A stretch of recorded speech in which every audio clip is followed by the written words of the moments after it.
Welcome back. Tonight, I'd like you to imagine a quiet frontier at the edge of a fatting empire. No great armies, no decisive campaigns, just a slow, uncertain shift in power. The year is 1302. History often remembers empires falling in dramatic moments, sieges, battles, final stands. But when you look closely, decline rarely announces itself so clearly. Sometimes it begins with a single encounter, barely noticed at the time. In this episode, we'll step into the Battle of Bapheus and explore how a relatively small clash between Byzantine forces and a rising Ottoman power marked something far greater than a simple victory. It marked the beginning of a shift that would slowly reshape the balance of power in Anatolia and, in time, the future of an empire. The Battle of Bapheus matters far less for its scale than for what it proved. Militarily, this was not a grand, decisive clash between empires. It was a frontier engagement near Nicomedia, fought between a Byzantine force and the warriors of Osman I, still technically just one of many Turkish beylik leaders in Anatolia. Yet the outcome reshaped the psychology of the region. By defeating the Byzantines in open battle, the Ottomans crossed an invisible line. Until Bapheus, Osman's followers were raiders, opportunists, mercenaries of circumstance.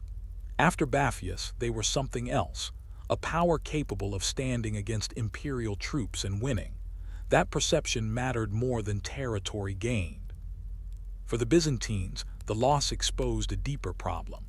The empire still claimed authority over northwestern Anatolia, but it no longer possessed effective control. Local Greek populations began to flee fortified towns, abandoning countryside that would soon fall permanently under Turkish rule.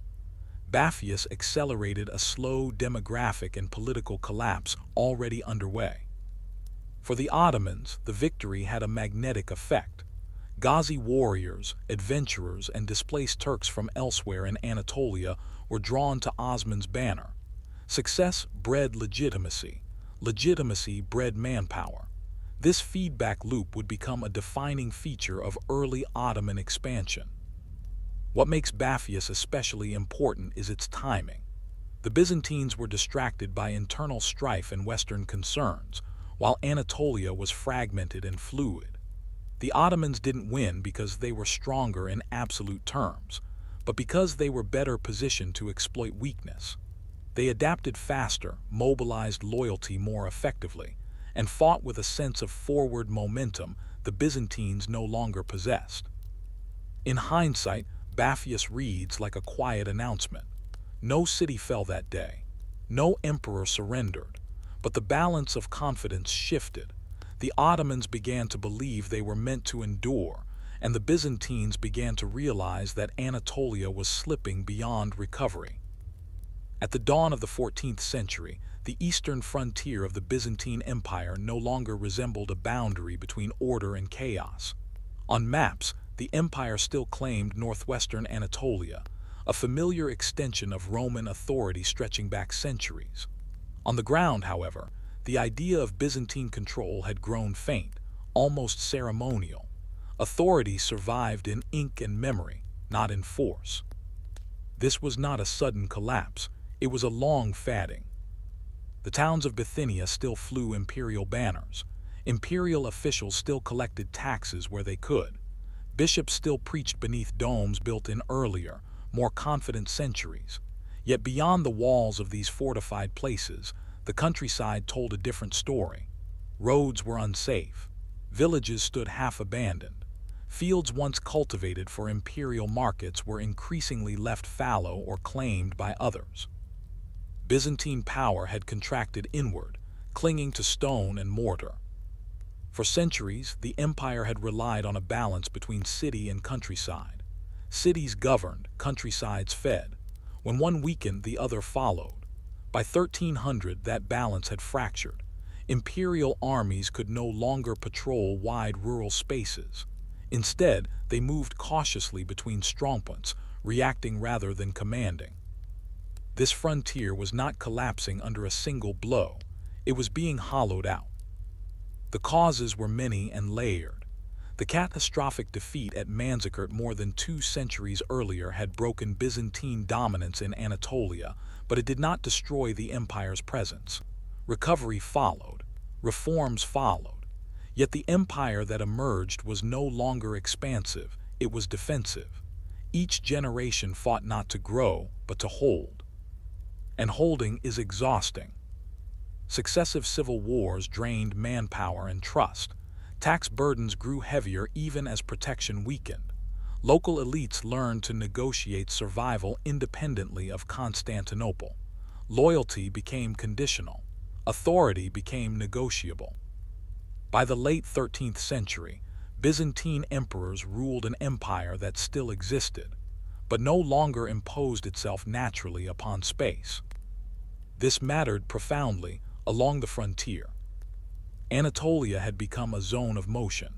Turkish tribes displaced by Mongol pressure flowed westward, settling where resistance was weakest. The Seljuk Sultanate, once a structured rival, had fragmented. In its place rose small principalities, beyliks, agile, opportunistic, and unburdened by imperial legacy. These were not empires. They did not seek borders. They sought survival, prestige, and momentum. Against this, Byzantium struggled to respond. Imperial armies were expensive to raise and difficult to maintain. Mercenaries filled gaps, but loyalty purchased rarely outlasted payment. The empire's military thinking remained rooted in defending cities, while its challengers thrived in open, shifting terrain. The countryside became contested space, and then slowly lost space.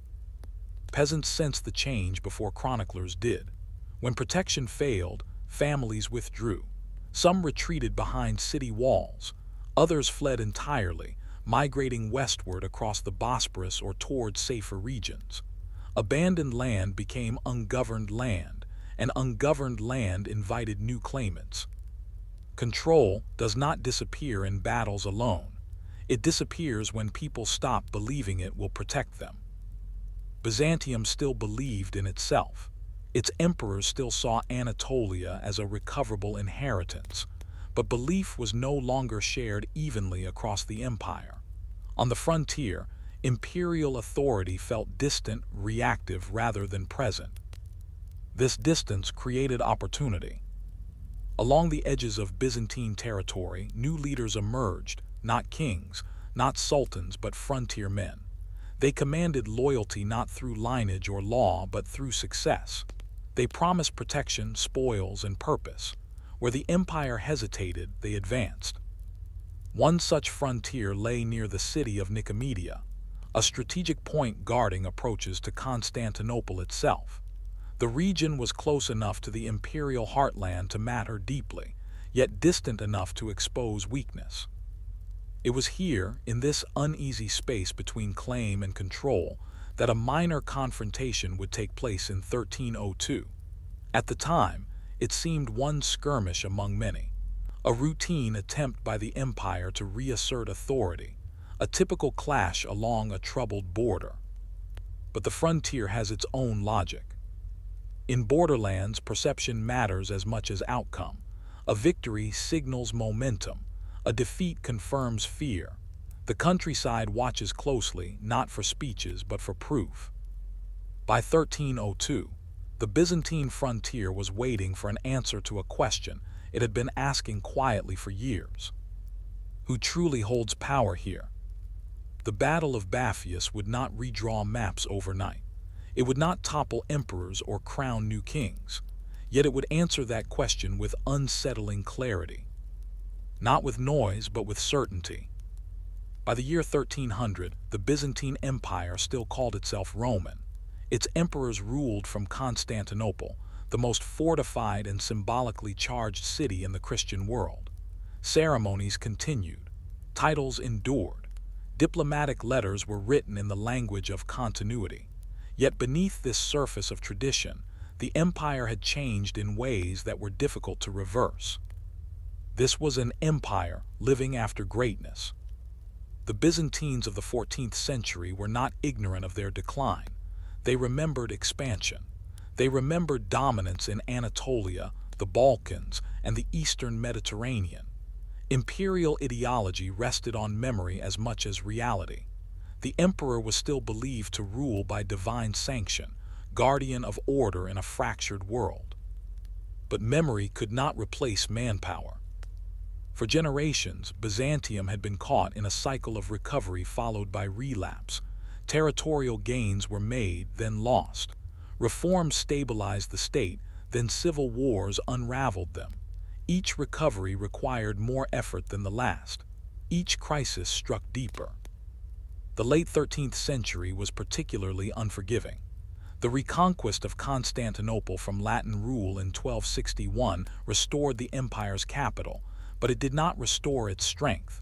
The treasury was depleted. The navy, once a pillar of imperial power, was neglected. Resources were redirected inward, toward survival rather than projection. An empire that once commanded regions now struggled to prioritize them. Anatolia, in theory, remained central to Byzantine identity. It was the empire's historic heartland, its recruiting ground, its breadbasket. In practice, it had become an exposed liability. Defending it required sustained presence, rapid response, and local trust, all things the empire increasingly lacked. The Byzantine military reflected these constraints. The old thematic system, which once tied landholding to military obligation, had eroded. Professional troops existed, but they were expensive and limited in number. To fill gaps, emperors relied heavily on mercenaries, Latin knights, Turkic horsemen, and others whose loyalty was transactional. Mercenaries could win battles. They rarely secured regions. Commanders rotated frequently. Garrisons were underpaid. Coordination between city-based defense and countryside patrols weakened. When threats appeared suddenly, as they often did on the frontier, responses were delayed, cautious, and fragmented. Byzantine strategy became reactive by necessity. Compounding these issues was political instability. Civil wars in the 13th century had pitted emperor against emperor, faction against faction. Each conflict drained soldiers from the frontiers and redirected attention toward internal survival. Frontier regions learned that Constantinople's priorities could shift overnight. For local populations, this uncertainty was corrosive. Peasants and town leaders alike made practical calculations. Would the empire protect them next year? Would taxes increase while security declined? Would another civil war strip the garrison from their walls? Over time, loyalty became conditional and silence became common. Byzantium did not suddenly lose Anatolia. It stopped actively holding it. The empire's enemies were not always stronger. Often, they were simply more present. Turkish frontier leaders lived among their followers, moved with them, shared risk and reward. Byzantine officials governed from fortified centers, visiting the countryside when conditions allowed.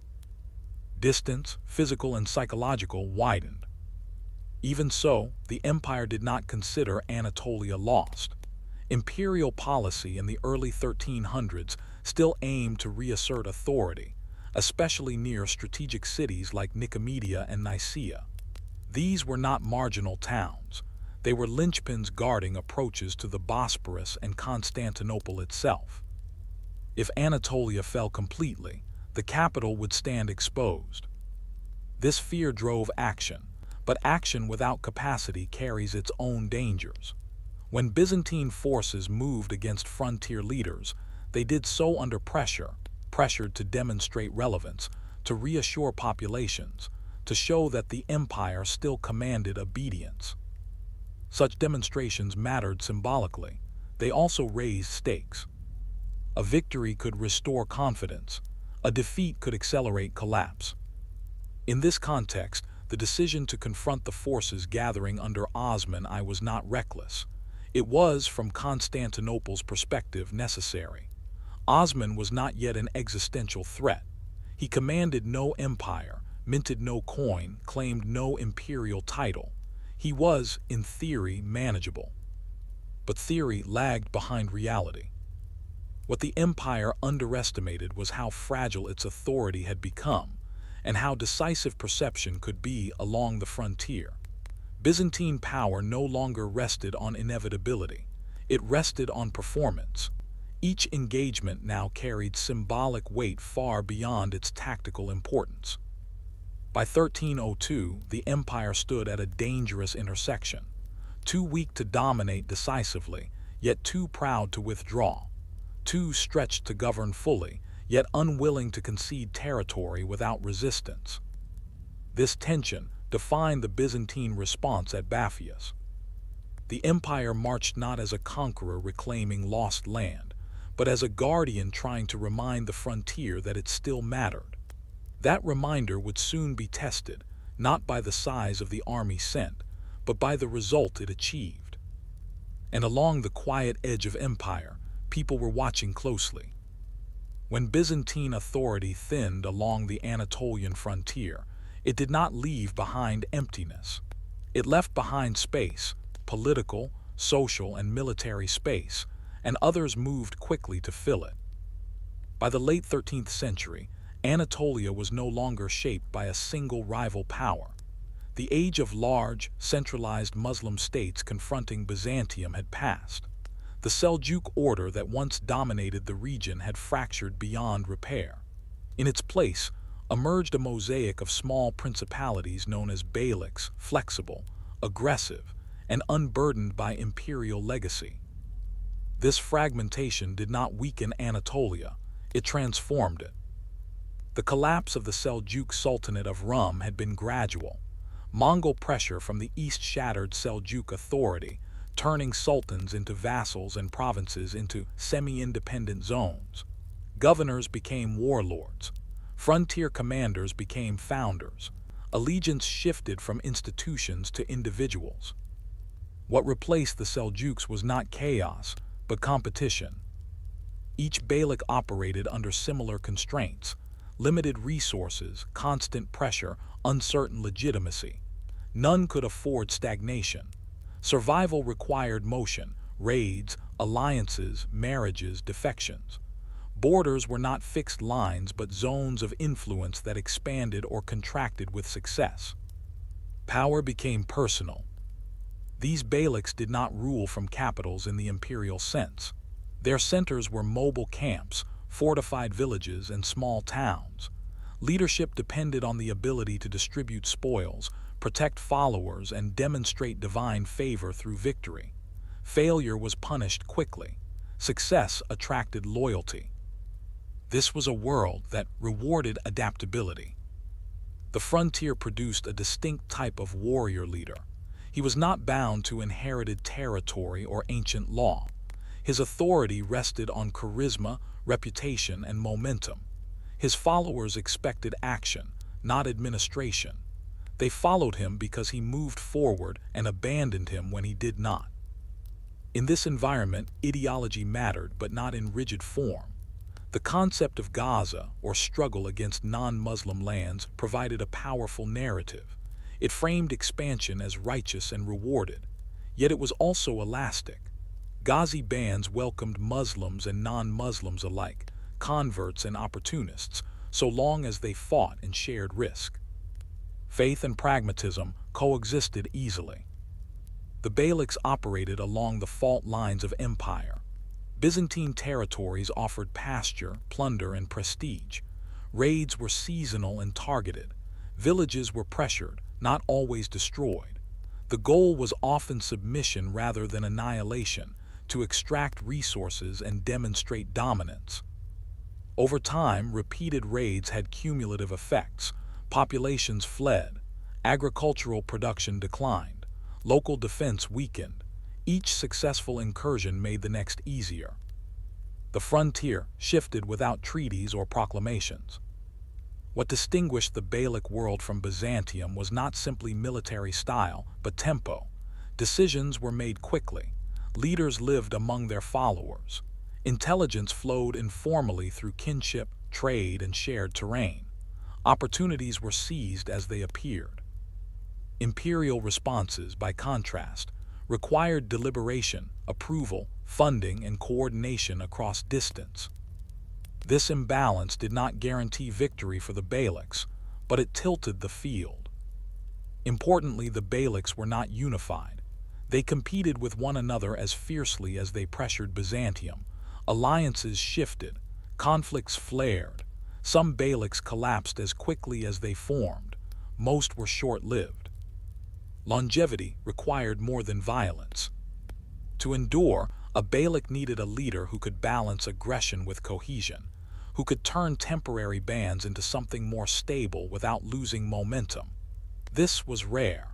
Many frontier leaders burned brightly and disappeared. The environment was unforgiving. Yet it also provided opportunity for those who understood it deeply. Geography mattered. So did timing. Beyliks positioned near Byzantine strongholds faced both risk and reward. Proximity invited resistance, but it also offered legitimacy if victories could be sustained. Northwestern Anatolia was especially volatile. It lay close to Constantinople's defensive perimeter, yet far enough from the capital to expose delays and weaknesses. Cities like Nicomedia and Nicaea stood as reminders of imperial authority, but also as targets that symbolized its decline. Here the frontier was not a distant edge, it was a threshold. Among the many beyliks forming in Anatolia, one in particular occupied this threshold. It was small, young, and initially unremarkable. It possessed no ancient pedigree, no formal recognition, no inherited grandeur. What it had was position. Situated along the Byzantine border, it existed in constant friction with imperial territory. Every raid tested boundaries. Every skirmish refined tactics. Every response, or lack of response, revealed something about Byzantine capacity. The frontier became a classroom. In this world, success was measured not by permanence but by accumulation. A raid that yielded horses, a skirmish that brought new followers, a victory that attracted neighboring bands. Step by step, reputation expanded. What mattered most was perception. When a beylik was seen as favored by fortune or by God, others gravitated toward it. Fighters sought leaders who could win. Families sought protectors who could endure. Legitimacy flowed upward from the ground, not downward from institutions. This is the world into which Osman emerged. Not as an outlier, but as a product of frontier dynamics taken to their logical extreme. His rise cannot be understood without understanding the competitive ecology of the beyliks, a system that rewarded motion, punished hesitation, and magnified success. By 1302, this ecology was primed. Byzantine resistance remained present but brittle. Other beyliks pressed from multiple directions. The frontier pulsed with ambition. The question was not whether conflict would occur. It was which leader would learn how to turn it into permanence. Osman did not inherit a kingdom, he inherited a position. That distinction matters because it defines everything that followed. In the late 13th century, lineage alone meant little on the Anatolian frontier. Noble ancestry could offer prestige, but it could not guarantee survival. Authority had to be earned continuously, tested by circumstance and reaffirmed by success. Osman's world did not reward claims, it rewarded outcomes. Born into the borderlands of northwestern Anatolia, Osman emerged from a setting where identity was fluid and loyalty conditional. His father, Ertugrul, had led a small group of Turks settled along the Byzantine frontier, not rulers, not conquerors, but participants in a wider ecosystem of frontier violence and negotiation. They grazed animals, raided when opportunity allowed, and aligned themselves carefully amid shifting powers. This was not the foundation of an empire, it was the foundation of survival. What distinguished Osman was not that he was unique among frontier leaders, but that he proved unusually capable of navigating uncertainty. Where others burned brightly and vanished, Osman endured. Where others pursued reckless expansion, he advanced selectively. His strength lay not in overwhelming force, but in judgment. Osman understood the frontier as a living system. He recognized that Byzantine weakness was uneven, strong in fortified cities, weak in open terrain. He learned that pressure applied repeatedly, even in small doses, could reshape control without provoking decisive retaliation. He also understood that his followers were not bound by ideology alone. They followed him because he delivered. Leadership on the frontier was intensely personal. Osman led from within his band, not above it. He shared risks, distributed spoils, and cultivated loyalty through presence rather than decree. His authority grew organically, reinforced each time his group returned successful. This was leadership without bureaucracy and without margin for error.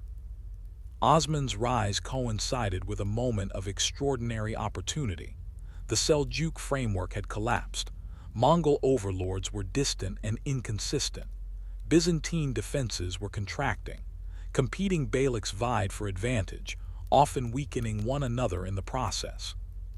Osman positioned himself carefully within this chaos.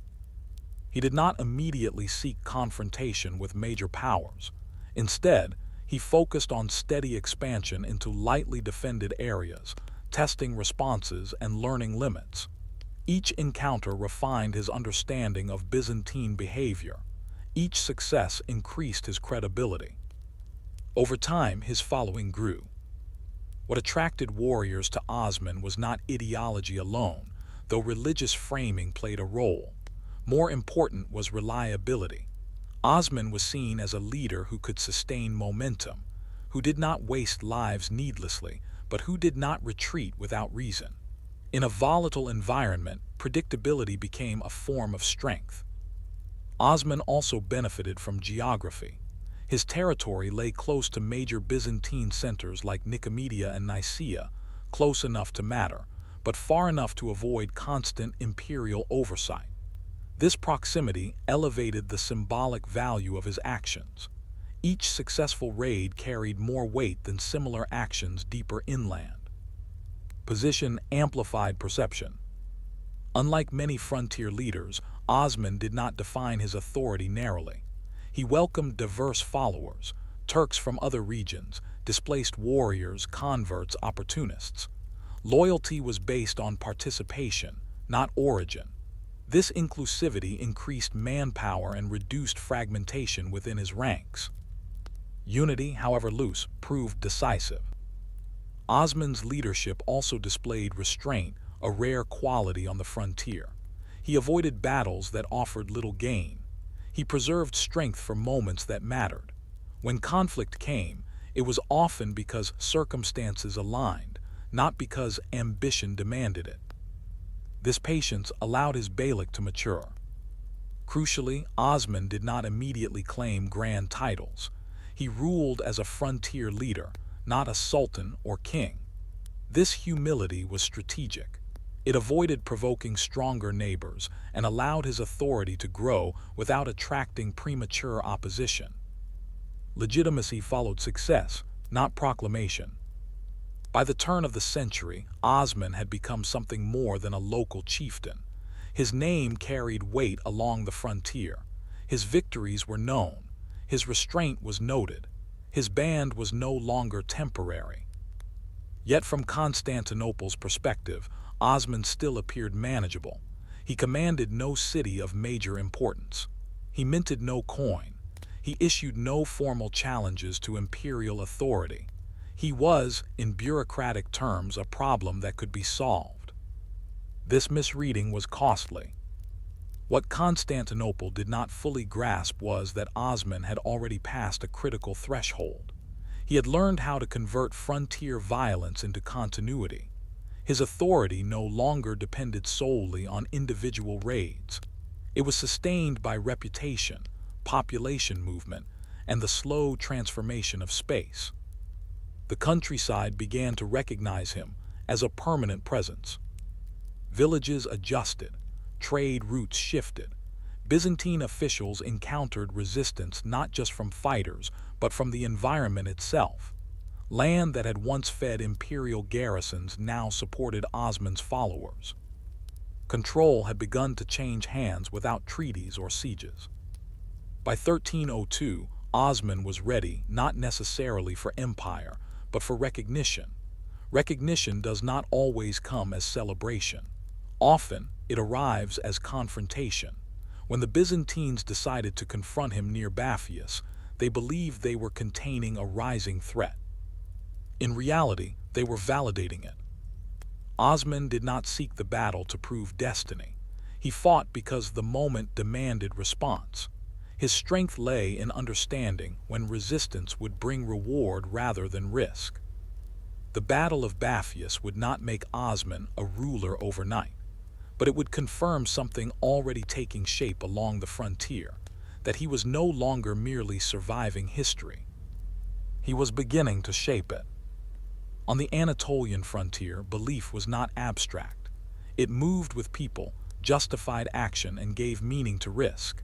Yet it rarely appeared in pure form. What outsiders later described as holy war was, in practice, a flexible language that blended faith with survival, devotion with ambition.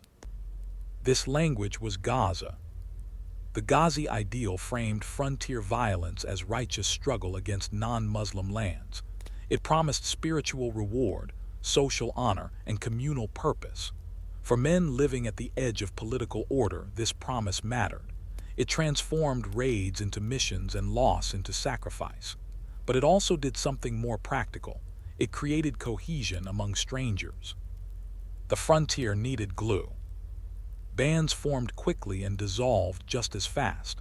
Warriors arrived from different regions, spoke different dialects, carried different grievances. Gaza offered a shared story that could bind them without demanding uniform belief. One could fight for faith, for land, for spoils, or for belonging and still be a ghazi. This elasticity made the concept powerful. Contrary to later myth, Gaza was not a rigid doctrine enforced from above. There was no central authority defining who qualified. Recognition came from peers, poets, dervishes, and memory. Victory validated identity. Defeat questioned it. The frontier judged results, not intentions. Faith followed momentum. Dervishes and holy men played a visible role in this world. They moved between camps and settlements, offering blessings, stories, and legitimacy. Some were sincere mystics. Others were charismatic performers. All understood the emotional economy of the frontier. Their presence framed success as providential and loss as trial. This mattered because frontier life was brutal and uncertain. Osman's circle absorbed this culture without being consumed by it. He allowed religious language to flourish, but he did not let it dictate strategy. Gaza justified action after the fact. It did not replace judgment before it. This balance distinguished leaders who endured from those who vanished. In Osman's following, belief was lived rather than imposed. Importantly, the Ghazi world was not closed. Christians fought alongside Muslims. Converts moved between identities fluidly. What mattered was loyalty in battle and fairness in reward.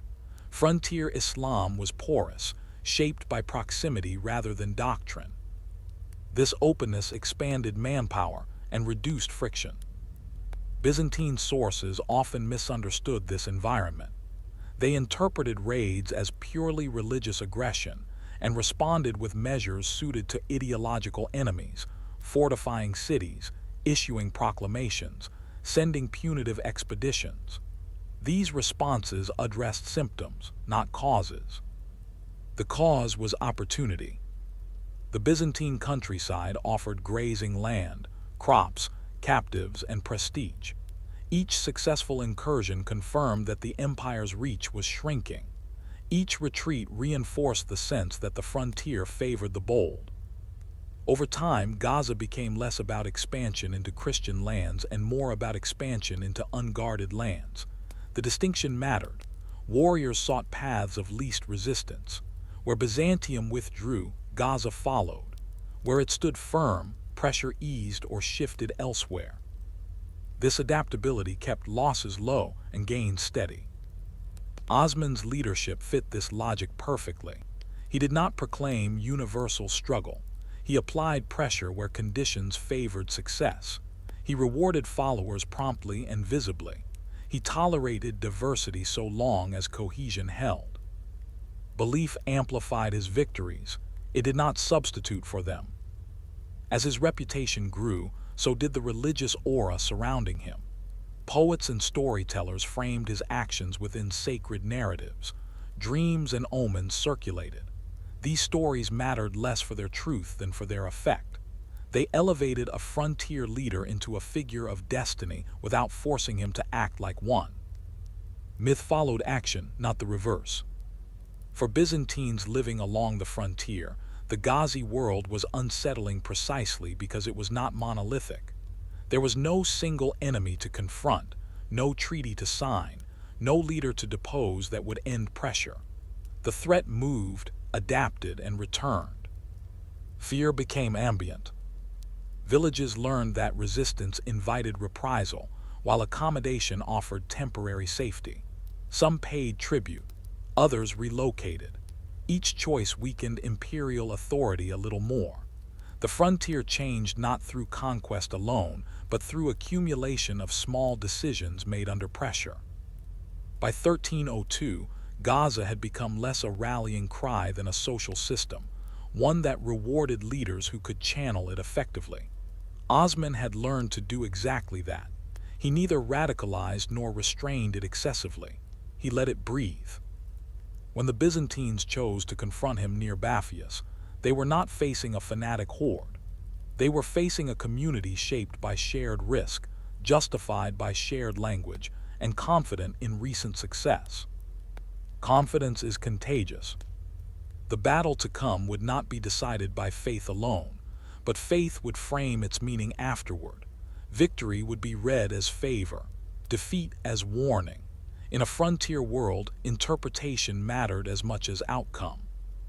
Gaza ensured that Bapheus would echo beyond the field where it was fought. Battles are often remembered for what happens on the field. Bapheus matters because of where it happened and what that location revealed. The clash took place in Bithynia, a region that sat uncomfortably close to the Byzantine heartland. This was not a distant frontier where losses could be absorbed quietly. It was a strategic threshold, guarding the approaches to the Bosporus and, ultimately, Constantinople itself. Control here was not symbolic, it was existential. At the center of this landscape stood Nicomedia, one of Byzantium's most important cities in Anatolia. Fortified, populous, and historically significant, Nicomedia anchored imperial presence in the region. As long as it held, the empire could claim that Anatolia was not lost, merely contested. But cities do not rule alone. What sustained Nicomedia was the surrounding countryside: roads, farms, villages, grazing lands. These spaces provided food, revenue, and movement. When they weakened, the city became an island, defensible, but isolated. Bapheus lay within this vulnerable zone, where imperial control was asserted on maps but increasingly absent in practice. The geography here favored mobility. Rolling terrain, open fields, and broken wooded areas made large, rigid formations difficult to deploy effectively. For Byzantine forces accustomed to defending fixed points, this was uncomfortable ground. For frontier warriors used to movement and ambush, it was familiar. Terrain shapes outcomes long before swords meet. The Byzantine decision to confront Osman's forces near Bapheus was driven by urgency. Raids had intensified. Pressure on Nicomedia's hinterland had grown constant. Local confidence was eroding. If the empire did not act, it risked signaling abandonment, something frontier populations understood instantly. This was a demonstration campaign. The goal was not conquest, it was reassurance. A successful engagement would remind both enemies and subjects that imperial authority still functioned beyond city walls. Failure, however, would confirm the opposite. In choosing Bapheus, the Byzantines made a calculated gamble. They believed proximity to Nicomedia would limit risk. Reinforcements were nearby. Supply lines were short. The engagement could be controlled. Osman's forces, though aggressive, were assumed to lack the cohesion to withstand imperial troops in open battle. This assumption underestimated frontier evolution. By 1302, Osman's band was no longer an ad hoc raiding group. It had fought repeatedly in this exact environment. It knew the terrain, the routes, the timing of Byzantine patrols. It had learned when to press and when to withdraw. The battlefield was not neutral ground. It was familiar ground. Equally important was timing. The engagement occurred at a moment when Byzantine authority was already under question. Peasants, traders, and minor officials were watching closely. The outcome would not simply decide a skirmish. It would inform countless private decisions about flight, loyalty, and adaptation. Frontiers pivot on perception. Had the Byzantines won decisively, the countryside might have stabilized temporarily. Some villages might have remained. Some alliances might have held. Even a limited victory could have slowed the drift away from imperial rule. But Bapheus offered no such cushion. The Ottomans did not need to capture Nicomedia. They did not need to storm walls or issue proclamations. All they needed was to demonstrate that Byzantine forces could be beaten nearby, visibly, undeniably. That demonstration would ripple outward. What made Bapheus especially dangerous for Byzantium was that it compressed strategic depth. Losses farther east could be explained away. Losses here felt personal. They suggested that the empire's defensive shell was thinning, that the line protecting the capital itself was under strain. In imperial thinking, some places mattered more than others. Bapheus was one of them. The decision to fight there was not a mistake. It was a necessity born of shrinking options. The empire could not withdraw without conceding too much. It could not wait without appearing irrelevant. Action was required, even if the risk was high. For Osman, the calculation was different. A victory here would not yield cities or treasure beyond the usual spoils. What it would yield was recognition. Recognition that his beylik was no longer a peripheral nuisance, but a force capable of reshaping space near the imperial core. This asymmetry mattered. The Byzantines fought to preserve confidence. Osman fought to create it. One side defended an eroding status quo. The other tested a future still forming.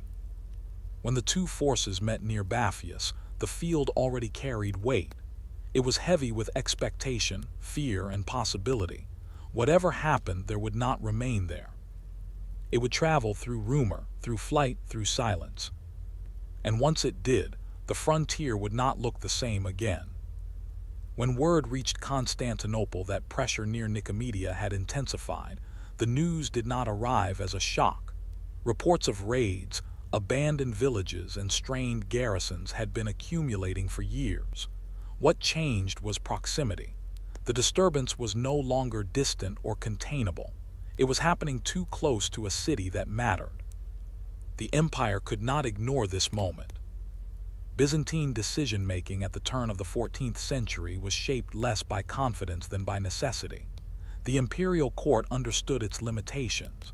Resources were scarce. Troops were dispersed. Priorities competed. Yet allowing a frontier leader to operate freely so near Nicomedia risked something worse than material loss: the erosion of credibility. Credibility was now a strategic asset.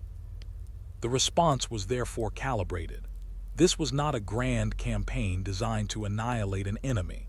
It was a corrective action, a measured demonstration meant to reassert authority and discourage further encroachment. The objective was simple: confront Osman's forces, defeat them decisively, and remind the frontier who still held power. The empire had performed such demonstrations before. Byzantine military doctrine still favored order, hierarchy, and formal engagement. Imperial forces were assembled with attention to structure rather than improvisation. Commanders were appointed based on status and experience within the system, not frontier familiarity. The army moved with the confidence of tradition, even if that confidence was no longer universally justified. Composition reflected constraint. The core of the force was drawn from available imperial troops, supplemented, as was increasingly common, by mercenaries. These auxiliaries filled gaps in manpower and provided specialized capabilities, particularly cavalry. They were effective fighters, but their commitment was contractual, not existential. This mattered more than it seemed. Byzantine commanders expected discipline and cohesion to carry the day. They assumed that a properly organized imperial force, operating near a major city, would intimidate a frontier band into retreat or collapse. Osman's followers were seen as skilled raiders, not as an army capable of sustained resistance. The goal was to restore equilibrium, not escalate. Yet beneath this logic lay a fragile assumption, that the empire still understood the frontier better than the frontier understood itself. Years of reactive defense had dulled imperial sensitivity to local conditions. Intelligence flowed slowly. Reports were filtered through bureaucracy. Nuance was lost. Osman's forces, by contrast, lived inside the terrain. The Byzantines marched believing that proximity to Nicomedia reduced risk. Supply lines were short. Retreat routes were clear. Reinforcements could be summoned if necessary. These factors encouraged confidence, perhaps too much of it. Confidence can be blinding. As the imperial force advanced, it carried more than weapons. It carried expectation. Local populations watched closely. Villages measured the army's size and resolve. Rumors spread ahead of the march, magnifying its presence. For a moment, imperial authority felt tangible again. This was precisely what the campaign was meant to achieve. But demonstrations depend on outcome. If the display fails, it does not merely disappoint, it reverses effect. Strength shown and then broken becomes proof of weakness. The Byzantine command understood this risk in theory. In practice, it believed the odds favored success. What it underestimated was the transformation that had already occurred among its opponents. Osman's forces were not surprised by the imperial response. They had anticipated it. Raids near Nicomedia were not reckless provocations. They were tests. Each previous Byzantine reaction, delayed, cautious, limited, had been observed and absorbed. By the time the imperial army marched, Osman knew roughly what it would look like, how it would move, and what it would attempt to do. This asymmetry of knowledge mattered. The Byzantines entered the engagement believing they were setting terms. In reality, they were stepping into a contest already shaped by prior encounters. Their force was stronger on paper, but less adapted to the specific conditions of the field. Even so, the decision to fight was unavoidable. To withdraw would have been to concede the countryside entirely. To wait would have signaled paralysis. Action, even risky action, was the only remaining option. Empires often reach a moment when choice narrows. The march toward Bapheus was one such moment. It represented Byzantium's attempt to assert relevance in a landscape increasingly indifferent to its claims. The empire did not seek annihilation or conquest. It sought acknowledgement. What it would receive instead was something far more consequential. When the two forces finally approached one another, the outcome would not hinge on numbers alone. It would turn on cohesion, timing, and confidence, on which side believed the future favored them. And along the frontier, belief had already begun to shift. The Battle of Bapheus did not begin with spectacle. There were no grand formations stretching across the horizon, no dramatic speeches preserved by chroniclers. What unfolded instead was the kind of engagement that frontier wars produced again and again, fluid, uncertain, and decided less by command than by momentum. yet its consequences would far exceed its scale. The Byzantine force advanced with the confidence of structure. Its units were organized, its chain of command clear. This was an army trained to impose order on chaos, to meet resistance head-on and resolve it through discipline. Near Nicomedia, on ground they believed sufficiently familiar, the Byzantines expected to dictate terms. Osman's forces did not meet them in the same spirit. Rather than forming a rigid line, the Ottomans moved with flexibility. Their strength lay not in holding ground, but in controlling movement. They were accustomed to skirmishing, probing, withdrawing, and returning, tactics refined through years of frontier pressure. The field favored this approach.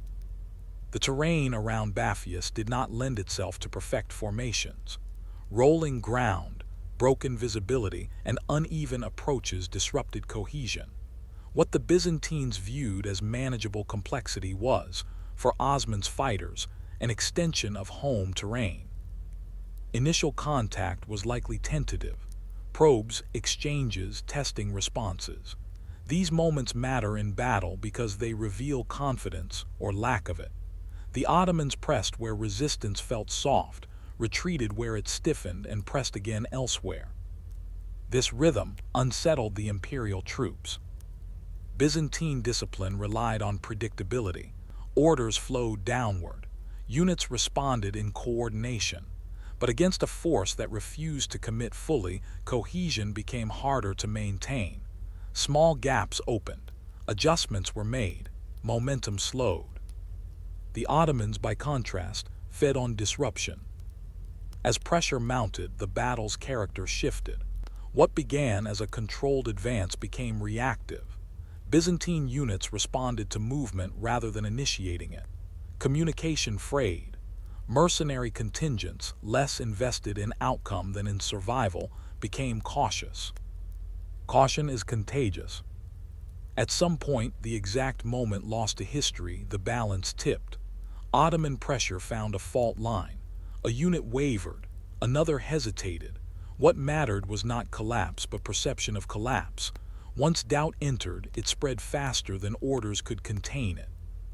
Frontier fighters understood this instinctively. They pressed harder, louder, closer, not necessarily with overwhelming force, but with conviction. Confidence became visible. The Byzantines were no longer facing raiders testing limits. They were facing opponents who believed they could win and acted accordingly. The imperial force did not disintegrate in panic. This was not a rout in the dramatic sense, but it lost initiative. Withdrawal became necessary, then urgent. Order gave way to preservation. The demonstration campaign had failed. The Ottomans held the field. In military terms, the battle was modest. Losses were not catastrophic. No city fell as a direct result. Byzantine forces withdrew toward Nicomedia intact enough to garrison walls. On paper, the empire could still claim resilience. But paper did not decide the frontier. What mattered was that the Byzantines had been confronted near a major city and had not prevailed. The encounter had ended not in imperial assertion, but in imperial retreat. The countryside absorbed this lesson immediately. Word traveled faster than armies. For Osman's followers, the victory confirmed something they had begun to suspect. They were no longer testing the empire's edge. They were reshaping it. They had stood against imperial troops in open engagement and emerged dominant. This validation transformed identity. For the Byzantines, the defeat was destabilizing precisely because it lacked drama. There was no single failure to explain away, no extraordinary circumstance to blame. The loss felt ordinary and therefore ominous. If this could happen here, it could happen elsewhere. Bapheus did not end Byzantine presence in Bithynia, but it ended a particular illusion, the belief that imperial authority could still be restored through limited symbolic action. The frontier had changed. The old responses no longer worked. The field where the battle was fought returned quickly to quiet. Grass grew back. Tracks faded. But the meaning of the encounter did not fade with it. It lingered in decisions made afterward, by peasants choosing whether to stay, by warriors choosing whom to follow, by officials choosing how much to risk. Battles do not always change borders. Sometimes they change expectations. And after Bapheus, expectations along the Anatolian frontier shifted decisively. The aftermath of Bapheus was quiet, and that quiet was its power. No cities fell in the days that followed. Nicomedia remained Byzantine. Imperial banners still flew from stone walls. No treaties were signed. No proclamations announced a new order. To an outside observer, it might have seemed that little had changed. Yet for those living along the frontier, everything had shifted. The Ottomans did not press immediately for territorial conquest. They did not attempt to storm fortified cities or claim administrative authority over towns they could not yet hold. This restraint was not hesitation. It was understanding. Osman recognized that control of space did not begin with walls. It began with confidence. Bapheus had delivered that confidence. For the countryside, the lesson was clear. Byzantine forces could no longer guarantee safety beyond city limits. The imperial army had appeared, engaged, and withdrawn. This sequence mattered more than the details of the fight. Protection offered and then removed feels like betrayal. Peasants responded rationally. Some fled toward fortified towns, swelling populations already strained by supply. Others abandoned the region entirely, migrating westward or seeking shelter under Ottoman protection. Fields went untended. Villages emptied, roads fell silent. These were not dramatic acts of rebellion. They were acts of self-preservation. Each abandoned plot of land weakened Byzantine control without a single siege. Tax revenue declined. Local officials lost relevance. Garrisoned cities became isolated nodes surrounded by uncertainty. The frontier moved without lines being drawn. For Osman's followers, the victory reinforced a crucial insight. Patience amplified power. By allowing Byzantine authority to collapse organically, they avoided costly confrontations. Pressure applied consistently, but selectively, yielded results more durable than conquest. The countryside adjusted to the new reality. Some villages negotiated accommodation. Tribute replaced taxation. Protection was exchanged for loyalty. These arrangements were informal, flexible, and reversible, but they worked. The Ottomans did not need to administer land formally to benefit from it. They needed it to stop supporting their enemy. This was conquest by attrition of allegiance. Byzantine officials watched this process unfold with growing alarm. They still held cities, but they no longer held the systems that sustained them. Each attempt to reassert authority required more effort and yielded diminishing returns. The empire found itself defending symbols rather than substance. The psychology of power had inverted. Osman's reputation spread beyond immediate geography. Other frontier warriors took notice. Victory against Byzantium in open engagement carried immense prestige. It suggested divine favor, strategic skill, and future opportunity. Followers arrived. Men who might have joined other beyliks now gravitated toward Osman's banner. Success attracted ambition. Ambition increased manpower. Manpower enabled further success. The cycle fed itself. Importantly, this growth did not require formal expansion. It occurred through alignment.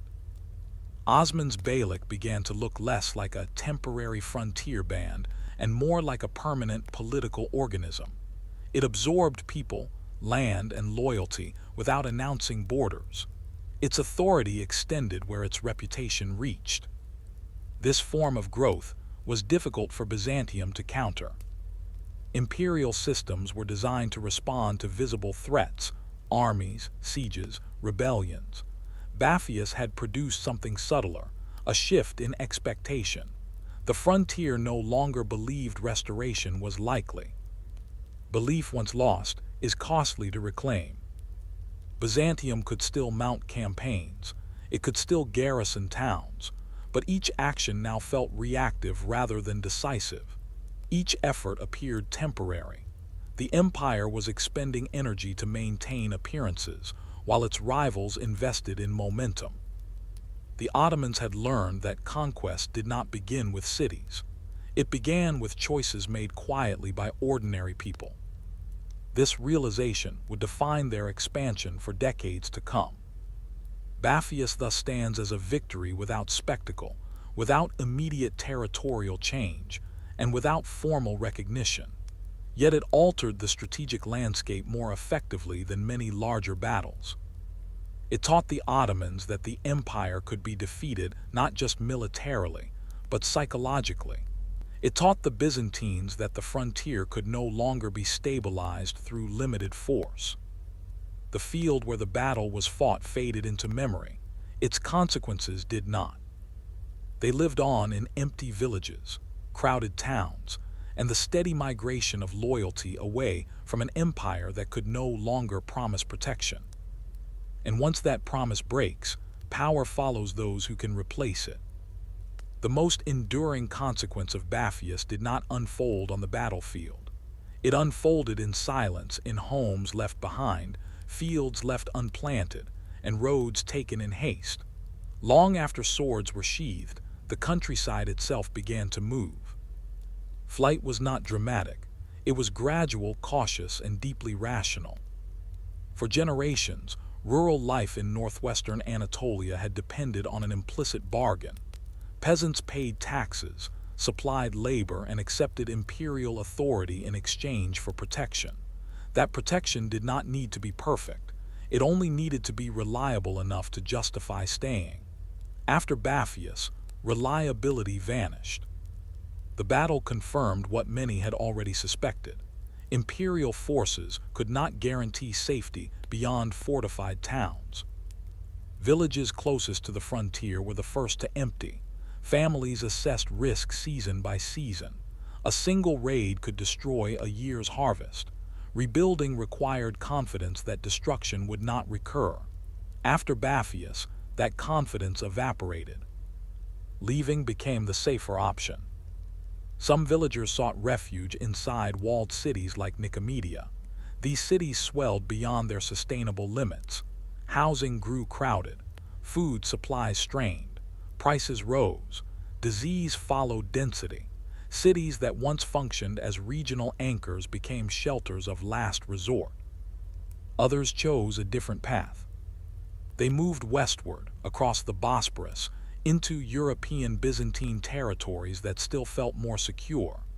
This migration drained Anatolia of its productive base, not suddenly, but steadily. Each family that left took labor, knowledge, and future tax revenue with it. Still others made a more radical choice: accommodation. Rather than flee entirely, some rural communities accepted Ottoman protection. Tribute replaced taxation. Local customs continued largely undisturbed. The price was acknowledgement of a new authority, informal, flexible, but present. For many, this was preferable to abandonment. This shift was not ideological, it was practical. What made this demographic movement irreversible was its cumulative effect. A single abandoned village could be resettled. Dozens could not.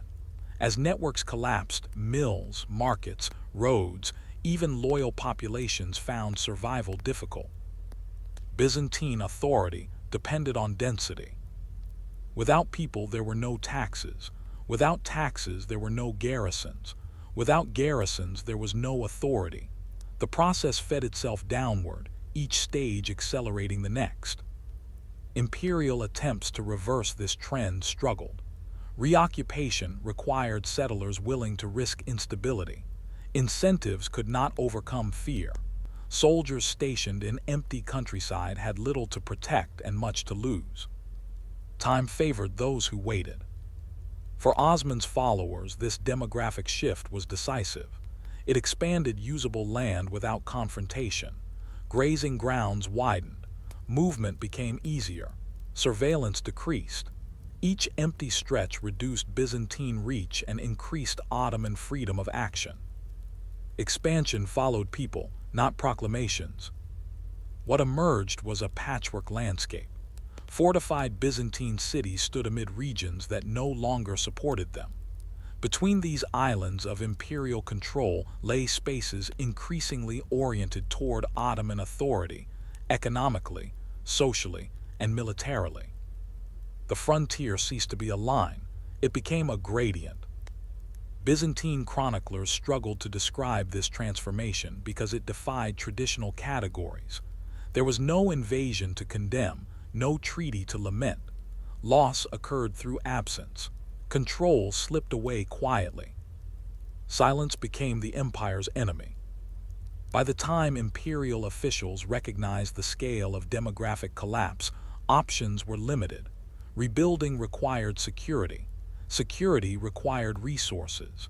Resources required population. The cycle could not be restarted easily.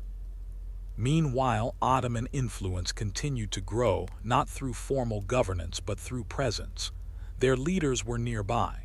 Their protection was immediate. Their expectations were simple. Power felt close again. Bapheus did not cause this movement alone, but it removed the final hesitation. It transformed doubt into decision. Once people began to leave, the process reinforced itself. Neighbors followed neighbors. Villages emptied in clusters. History often turns on such thresholds. The flight from the countryside did not make headlines, but it made empires untenable.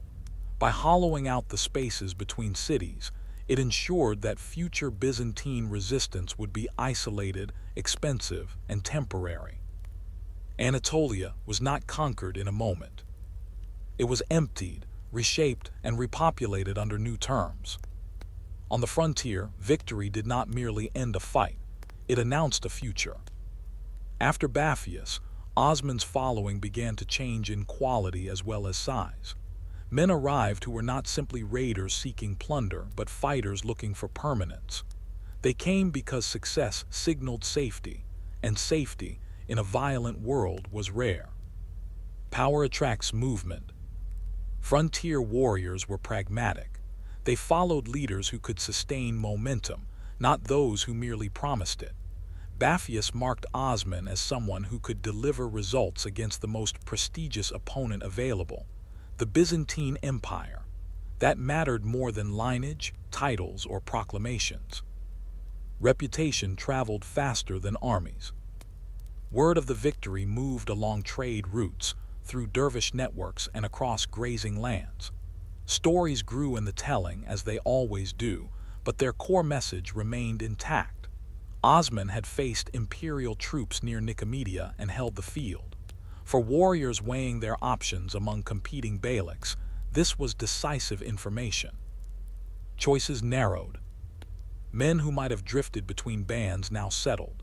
Families followed fighters. Camps grew into villages. Temporary arrangements hardened into habit. Loyalty became less transactional and more enduring, because the costs of leaving increased as communities formed. This transition from band to polity was subtle but critical. Osman's leadership adapted to this change. As his following expanded, he balanced inclusion with cohesion. New arrivals were integrated quickly, rewarded visibly, and bound by shared participation rather than formal obligation. Success remained the central currency. The frontier did not require bureaucracy. It required belief that tomorrow would be better than today.